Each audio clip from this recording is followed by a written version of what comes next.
అందరికీ నమస్తే, welcome to our channel. OG సినిమాకి సంబంధించి ఆ సినిమాలోంచి సెకండ్ సాంగ్ రిలీజ్ అవుతుందని చెప్పేసి మూవీ అఫీషియల్ టీం అప్పుడే ఈ సువి సువి సాంగ్ గురించి ఒక 4-5 డేస్ ముందే అనౌన్స్ చేయడం జరిగింది. కాకపోతే ఈ పాటకు సంబంధించిన ఒక అప్డేట్ అయితే వచ్చిందండి. అదేంటో వెళ్ళే ముందు మూవీ టీము ఈ పోస్టర్ రిలీజ్ చేశారు కదా. నేను అనుకునేది ఏంటంటే, ఈ సాంగ్ పోస్టర్ రిలీజ్ చేసేంత వరకు కూడా ఇందులో ఒక హీరోయిన్ ఉందనే విషయాన్ని కూడా పవర్ స్టార్ ఫ్యాన్స్ కూడా మర్చిపోయారేమో నేను అనుకుంటున్నాను. ఎందుకు అంటే, ఇప్పుడు దాకా ఓజీ అప్డేట్స్లో ప్రతిదీ కూడా పవన్ కళ్యాణ్ గారి గురించి, లేదంటే ఆ సాంగ్ ఏదైతే ఉందో అది బ్లడ్ పాత్ కావచ్చు, నరుక్కోవడం, కాల్చుకోవడం, మొత్తం అంతా ఇదే, అంతా వైలెన్సే. కానీ ఒక్కసారిగా ఈ పోస్టర్ చూసిన తర్వాత ఓకే, దీంట్లో ప్రియాంక మోహన్ హీరోయిన్గా సెలెక్ట్ చేశారు కదా అన్న డౌట్ ప్రతి ఒక్కరికి వచ్చింది. చాలామంది ఏమనుకున్నారంటే, ఈ సినిమా మొత్తం కూడా బ్లడ్ బాత్తోనే ఉంటుంది, మాఫియా, గన్స్ ఇవే ఉంటాయనుకున్నారు. కాకపోతే మూవీ టీం ఏం చేసిందంటే, ఇది కేవలం యాక్షన్ మూవీయే కాదు, ఇది ఒక ఫ్యామిలీకి సంబంధించిన ఎంటర్టైన్మెంట్ కూడా ఉంటుంది అని చెప్పేసి ఒక ఈ సాంగ్ సువ్వి సువ్వి అనే సాంగ్కి సంబంధించి ఒక పోస్టర్ రిలీజ్ చేశారు. దీంట్లో చూసుకున్నట్లయితే పవన్ కళ్యాణ్ గారు అలాగే ప్రియాంక మోహన్ గారు ఇద్దరు కూడా ఈ పోస్టర్లో ఈ ఫోజులో ఉండే పిక్ చూసి ప్రతి ఒక్కరు కూడా అమ్మయ్య ఓకే, ఫ్యామిలీ కూడా చూడొచ్చు, కాస్త ఎప్పుడు నరుకోవడమే కాకుండా ఇలాంటి లవ్ మూమెంట్స్ కూడా ఉన్నాయి అని చెప్పేసి చాలా హ్యాపీగా ఫీల్ అవుతున్నారు. అంతేకాకుండా ప్రియాంక మోహన్ గారు ఈ సినిమాలో ఎంతసేపు ఉంటారో మనకు తెలీదు.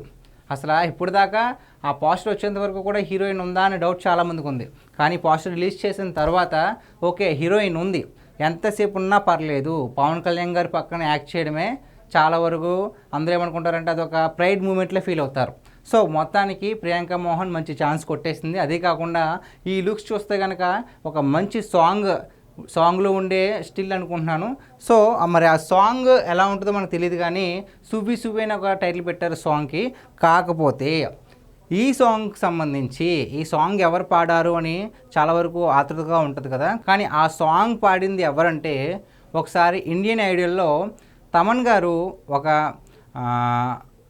జానపద గీతాలు పాడే ఒక ఆవిడ వస్తే కనుక ఆవిడ వాయిస్ బాగుంది అని చెప్పేసి, మీరు ఎలాగైనా సరే ఓజీలో ఒక సాంగ్ పాడతారు, మీతో పాడించాలని నాకు ఉంది అని చెప్పేసి అక్కడ వెంటనే అడ్వాన్స్ కూడా ఇవ్వడం జరిగింది. అదొకసారి చూసే ప్రయత్నం చేద్దాం. మా టోకెన్ అడ్వాన్స్ మీరు మా ఓజీ సినిమాలో ఒక పాట పాడాలి.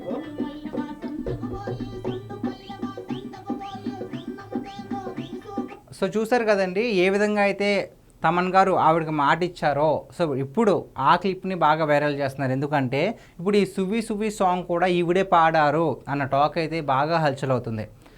ఆల్రెడీ ఇప్పుడు విన్నారు కదా జానపద గీతం. అదే వాయిస్లో కనుక అదే థీమ్లో కనుక ఒక సాంగ్ వచ్చుంటే, అది కూడా ఎవరికి, మన పవర్ స్టార్ పవన్ కళ్యాణ్ గారికి. ఒక జానపద గీతం అంటే ఆయనకు చాలా ఇష్టం. ఎందుకంటే ఖుషీలో కావచ్చు, వేరే వేరే సినిమాల్లో కావచ్చు, బై బయ్యే బంగారు రమణమ్మ ఈ సాంగ్స్ అన్నీ కూడా, నవ్వు నవ్వు నబరగాజులు ఇవన్నీ ఆయనకు చాలా ఇష్టం. ఉత్తరాంధ్ర పాటలన్నీ కూడా ఆల్రెడీ ఒక సందర్భంలో చెప్పిన సందర్భం కూడా ఉంది. ఈ థీమ్లో ఈ టోన్లో కనుక పవన్ కళ్యాణ్ గారి సినిమా ఓజీలో ఒక్క సాంగ్ పాడుంటే, ఇప్పుడు పోస్టర్ రిలీజ్ చేస్తారు కదా సువ్వి సువ్వి, అది ఆవిడే పాడుంటే కనుక సాంగ్ అయితే అదిరిపోద్ది. ఆ సాంగ్ ఎలా ఉండబోతుంది అని తెలియాలంటే మరికొన్ని గంటలు మనం ఎదురు చూస్తూనే ఉండాలి. ఈ వీడియో పైన మీ విలువైన అభిప్రాయాన్ని కామెంట్ రూపంలో తెలియజేయండి. Thank you.